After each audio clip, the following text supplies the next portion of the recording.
प्यारे दोस्तों, आज की इस वीडियो में हम आपको रिजवान साहब की कहानी बताने जा रहे हैं, जिसको सुनकर आपकी आंखों में आंसू आ जाएंगे। तो दोस्तों, आप इस वीडियो को पूरा आखिरी तक देखते रहिए और मोहब्बत के साथ आप इस वीडियो को एक लाइक कर दीजिए। और आपने चैनल को अभी तक सब्सक्राइब नहीं किया हुआ है तो जल्दी से आप इस चैनल को सब्सक्राइब कर लीजिए, क्योंकि हम आपके लिए बहुत ही प्यारी प्यारी वीडियो लाते रहते हैं।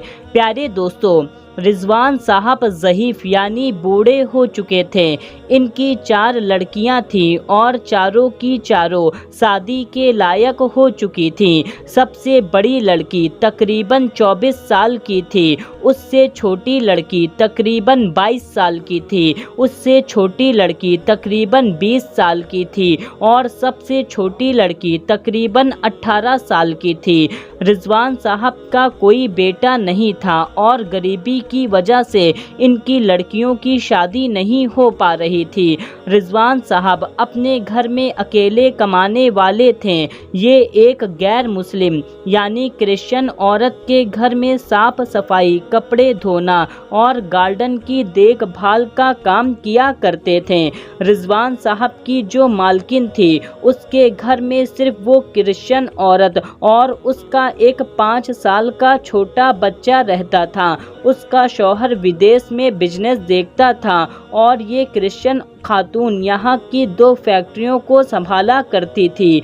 ये औरत रिजवान साहब से बहुत परेशान हो चुकी थी, क्योंकि रिजवान साहब की उम्र हो जाने की वजह से कोई भी काम ठीक से नहीं कर पाते थे। अब इनके शरीर में बुढ़ापे की वजह से ताकत नहीं बची थी। रिजवान साहब कपड़ा धुलते तो अच्छे से साफ ना कर पाते, घर और गार्डन की सफाई अच्छे से नहीं कर पाते थे। लेकिन अब क्या करते, भूखे पेट को कैसे पालते, दूसरा कोई काम करने वाला भी न था। रिजवान साहब काम करते करते एक दर पर बैठकर सो भी जाया करते थे। इनकी जो मालकिन थी वो इनसे बहुत परेशान हो चुकी थी, लेकिन इनकी गरीबी और ईमानदारी की वजह से इनको काम से नहीं निकाल रही थी। लेकिन एक दिन कुछ ऐसा हुआ कि गार्डन साफ करते करते गार्डन में ही रिजवान साहब सो गए और एक गाय आकर सारे गार्डन को खराब कर दिया। फिर जब शाम को मालकिन आई तो अपने गार्डन को इतना खराब देखकर रिजवान साहब पर बहुत गुस्सा हुई और खूब डांटा और बोला, अगर अब आपसे कोई भी गलती हुई तो मैं आपको काम से निकाल दूंगी। मालकिन की डांट सुनकर अपने घर जाने लगे। रास्ते में इनको इनके मोहल्ले का एक दुकानदार मिला।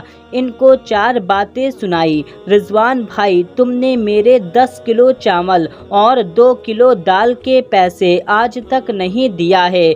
अगर 2 दिन में मेरे पैसे ना दिए तो देख लेना क्या होगा। उनकी बातें सुनकर रिजवान साहब अपने घर पहुंच गए।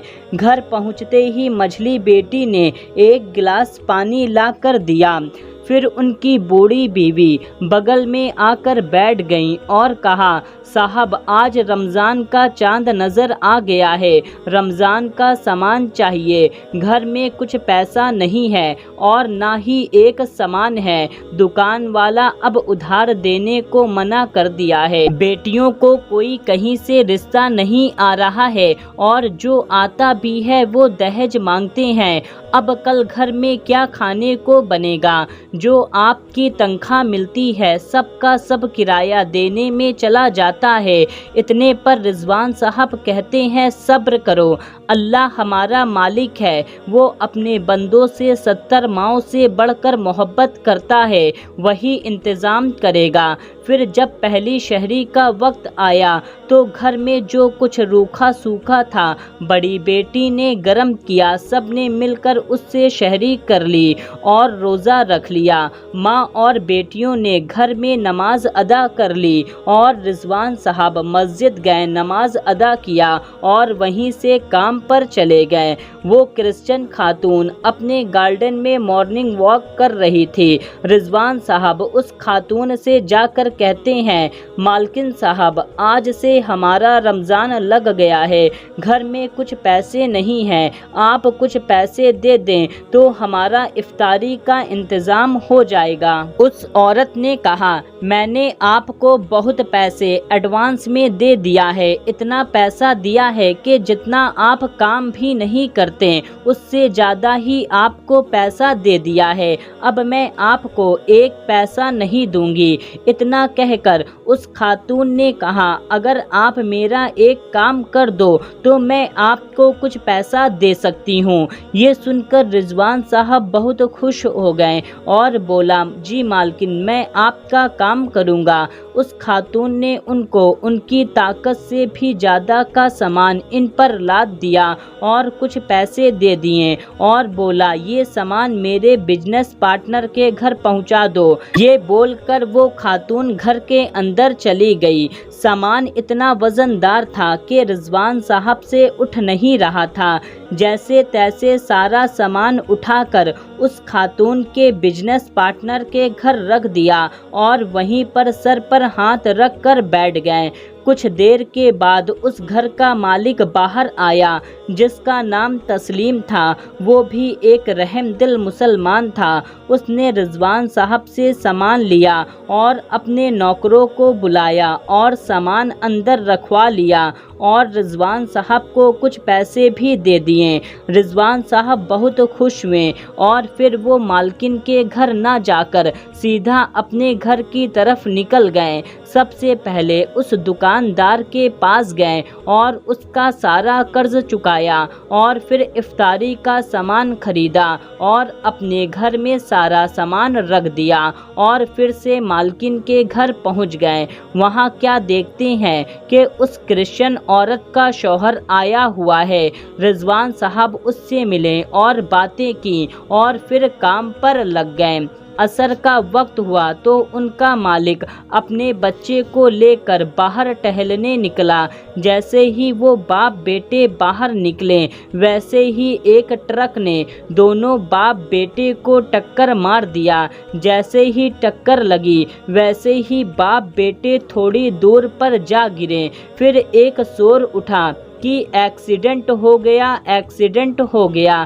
رضوان صاحب دوڑتے ہوئے بھاگے اور ان کے پاس پہنچ گئے، ان کو اٹھایا اور ہاسپٹل لے گئے اور ترنت ایڈمٹ کروایا اور اس کرسچن خاتون جو کہ اس وقت مال گئی ہوئی تھی اس کو کال کر کے اسپتال بلایا۔ اس خاتون کو اسپتال آنے میں 30 سے 45 منٹ کا وقت لگتا۔ پھر ڈاکٹر نے رضوان صاحب سے کہا، بچے کی حالت بہت زیادہ خراب ہے، خون بہت زیادہ بہہ گیا ہے، ہمیں ترنت خون کی ضرورت ہے، اگر آپ خون لانے میں دیری کرتے ہیں تو اس بچے کو ہم نہیں بچا پائیں گے۔ تو رضوان صاحب اپنی عمر کی پرواہ کیے بغیر، اپنے جان کی پرواہ کیے بغیر، یہ سوچ کر کہ اس کے ماں باپ نے ان کو کام پر رکھا تھا، ان کا کام اس قابل بھی نہیں تھا، پھر بھی ان کو کام پر رکھا ہوا تھا، یہ سب سوچ کر اپنا خون اس بچے کو دے دیا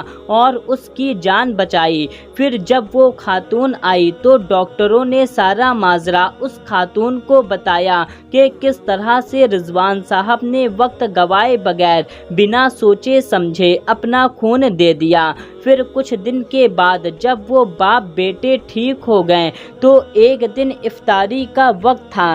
رضوان صاحب اپنے پریوار کے ساتھ افطاری کرنے بیٹھے تھے کہ اتنے میں مالک اور مالکن ان کے گھر آ گئے اور ان کے ساتھ روزہ افطار کیا اور ان کا بہت بہت شکریہ ادا کیا۔ ان کا مالک کہتا ہے کہ اگر آج آپ نہ ہوتے تو ہمارا بچہ آج ہمارے بیچ نہ ہوتا، ہماری گھر کی خوشی آج جو بھی ہے وہ سب کی سب آپ کی وجہ سے ہے۔ फिर रिजवान साहब का मालिक और उसकी बीवी हर रोज़ इफ्तारी के वक्त रिजवान साहब के घर में आया करते थे और अपने साथ में फल फ्रूट और इफ्तारी का सामान भी लाया करते थे और उनके घर में ही बैठकर इफ्तारी किया करते थे और इस्लाम और दीन की बातें भी सीखा करते थे। फिर उसके बाद उस शख्स ने रिजवान साहब की चारों बेटियों की शादी अपने पैसों पर धूमधाम से करवा दी और रिजवान साहब का फिर भी बहुत शुक्रिया अदा करता रहा कि आज आपकी वजह से ही हमारे घर में रौनक बनी है, तो क्यों ना मैं आपके घर के भी रौनक बना दूं। प्यारे दोस्तों, आपने देखा कि रिजवान साहब को अल्लाह पर कितना पुख्ता यकीन था कि उन्होंने इस उम्र में भी मेहनत करना नहीं छोड़ा और अल्लाह तबारक व ताला ने एक क्रिश्चियन के ज़रिए उस रिजवान साहब की किस तरह से मदद फरमाई। दोस्तों, अगर हम भी अल्लाह तबारक व ताला पर जितना पुख्ता यकीन रखेंगे तो अल्लाह तबारक व ताला हमारी मदद के लिए शैतान को भी भेज सकता है। तो दोस्तों, आपको ये कहानी कैसी लगी कमेंट करके हमको ज़रूर बताएं और इस वीडियो को ज़्यादा से ज़्यादा लोगों तक शेयर कर दीजिए। मिलते हैं, तब तक के लिए अल्लाह हाफिज़।